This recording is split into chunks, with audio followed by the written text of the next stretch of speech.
y amigas de Semillitas del Verbo #conectados con Jesús. Un gusto realmente estar de vuelta contigo. Y hoy, a mi gusto, vamos a analizar y a reflexionar uno de los textos del Evangelio más hermosos, que es Jesús y los discípulos de Emaús. Así que lo encuentras aquí, Lucas, capítulo 24, versículos del 13 al 35. Lucas, capítulo 24, versos del 13 al 35. Léelo, es un texto bastante rico, bastante largo, pero muy lindo en detalles. Así que te invito a que lo leas bien y cuando estés listo regresas conmigo. Una manera de levantarte otra vez. Los discípulos de Emaús, ¿qué podemos aprender de estos discípulos? Bien, estos textos durante esta semana van a estar hablando de la resurrección de Jesús y cómo Jesús se aparece a sus discípulos en distintas formas y en distintos contextos. El corazón de todos los discípulos y todos aquellos que seguían a Jesús está derrotado porque piensan que Jesús fue derrotado por el Imperio Romano, por los judíos y que nada va a cambiar.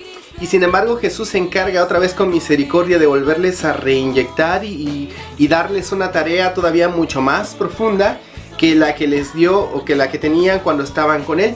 Y es que precisamente Jesús derriba todas las imágenes del poderío y de todo lo que la población, los discípulos se habían hecho acerca de Jesús, y le revela que Jesús, el siervo humilde, como decía Isaías, se entrega a la muerte para la justificación de todos, y a partir de eso genera una nueva existencia, una nueva manera de enfrentar las realidades.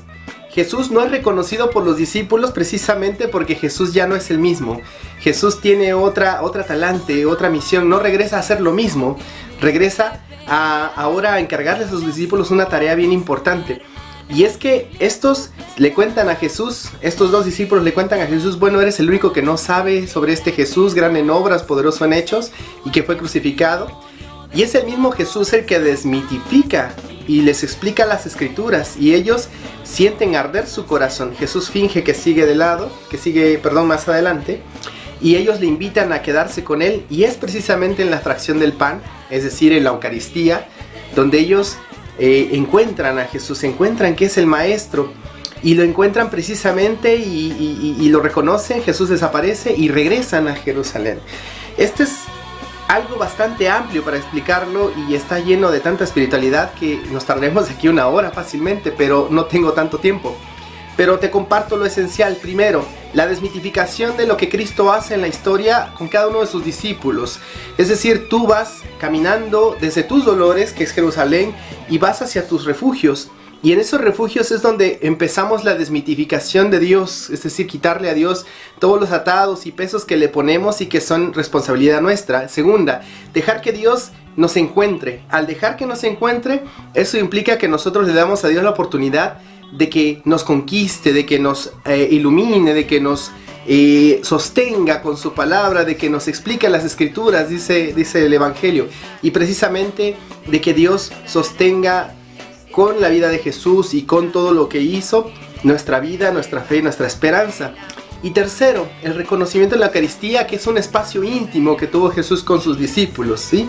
Nadie más podía reconocer a Jesús más que a través de partir el pan y dárselos. Y creo que esa es la esencia de todo cristiano y de todo católico. El hecho de que poder descubrir la presencia de Dios en cada Eucaristía, que sigue siendo una experiencia de dolor, muerte y crucifixión, pero una experiencia de resurrección de un Dios que decidió quedarse todo el tiempo con nosotros. Entonces, ¿qué podemos rescatar del capítulo de Emaús, de este capítulo?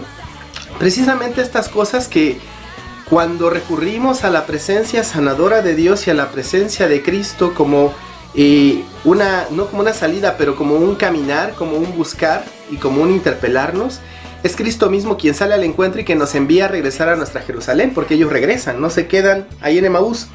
Y es precisamente esa es la tarea de nosotros, que frente a este mensaje de esperanza y frente a este reconocer a Cristo en la Eucaristía, podamos realmente compartir la experiencia de vida. Es decir, toda tu vida tendría que fluir hacia la Eucaristía y darle su lugar central, porque ahí es donde Cristo se hace presente y se manifiesta. Sí, lo vas a ver en tus hechos de vida, en tu historia, lo vas a ver reflejado en varios contextos, ¿sí? Porque Jesús les explica que estuvo en muchos contextos, pero el principal es la Eucaristía, porque ahí lo reconocen, ahí los discípulos abren los ojos y dicen: Con razón nuestro corazón ardía. Y precisamente a ti, hermano y hermana, que ves este video, si tú no tienes ningún contacto con la Eucaristía o le haces a la Eucaristía y le sacas el quite porque te aburre, porque no te sientes comprometido, cuidadito, porque entonces lo que estás o lo que tienes de imagen de Jesús no es una concreción completa y concreta de lo que es Cristo. Cristo se reconoce en la Eucaristía y se da a sus discípulos y a partir de ahí son enviados a anunciar la buena nueva. Nuestro discipulado no acaba solamente con el hecho de reconocer a Cristo en la historia, sino de comprometerse con Él, dejarse encontrar, comerle, beberle, estar con Él en la Eucaristía, reconocerle y desde ahí empezar a vivir. Que el Señor pues nos ayude con esta etapa de nuestra vida y que nos conceda amar más y más la Eucaristía, porque la Eucaristía es el punto de encuentro que el Señor dejó para que lo terreno, lo humano, como somos nosotros, lo frágil, hiciera fuerza y se reuniera e hiciera vínculo con lo divino, que es Cristo mismo, el ofrecimiento que Él hizo de su cuerpo y de su sangre al Padre para perdonarnos, lavarnos y ayudarnos a ser felices. Cuídate mucho, que Dios te bendiga y por aquí nos vemos mañana si Dios quiere.